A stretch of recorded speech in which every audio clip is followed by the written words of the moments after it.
The first thing that you need to do is to open the Instagram app, and as you can see at the bottom in the middle you have this airplane icon, so simply tap on that.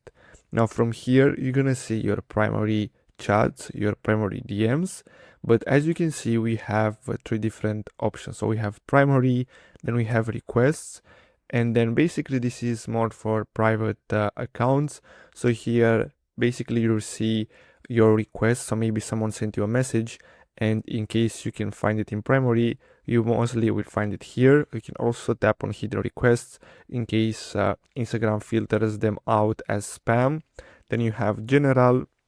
So basically here you'll find the main ones. Now on the left side, as you can see, we have the filters option. So here we have a lot of filters that we can choose from. So we can see the unread messages from here. We can see story replies, verified profiles.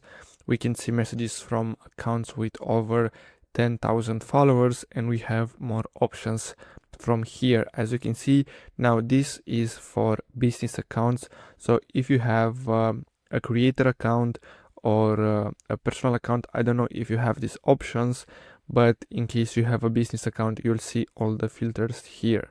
So basically that's all for today's video. Thanks for watching.